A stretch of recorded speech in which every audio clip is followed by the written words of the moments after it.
டேய் மாப்பிள்ள வெற்றிகரமாக ஓட்டுலாம் போட்டிருப்பேன் எங்கள் அக்காவில் வேலி இந்த நானும் போட்டு வந்துட்டேன் மாப்பிள்ள போட்டு வந்துட்டேன். ஆனால் அந்த விரலை இதோட அந்த துண்டை வெட்டலாமான்னு யோசிக்கிறீங்க. அவன் ஏன் ஓட்டு ஸ்லிப்புக்கு வேறு யாரை கையெழுத்து போட்டிருக்காங்கடா. இப்போ அவர் நான் எப்படிடா என் ஓட்டுக்கு எங்கடா போச்சு?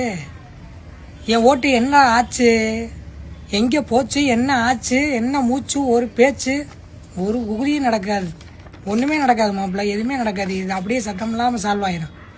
புரியுதா? இப்போ இந்த இவர் கையெழுத்து போட்டாப்புல இல்லை, அந்த ஸ்லிப்பை எடுத்துகிட்டு போய் நான் முனீஸ்வரன் நான் கையெழுத்து போட்டால் என்னடா ஆகும்?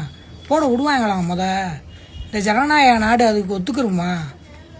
ஆனால் இப்படிலாம் கேட்கலாமா தோணுது. ப்ரூஃப் இருக்குந்தா, ப்ரூஃப் இருக்குது, எல்லாம் இருக்குது, இருந்து என்ன செய்ய? எவனும் கேட்க மாட்டாங்க. ஓட்டு போட்டாச்சு, ஓட்டை விற்றாச்சு, ஓட்டை முடிச்சாச்சு, ஓட்டை யாரோ போட்டாச்சு, ஓட்டு நம்ம வச்சு இல்லை, முடிஞ்சு போச்சு கதை. போய் தூங்குறா சுன்னி.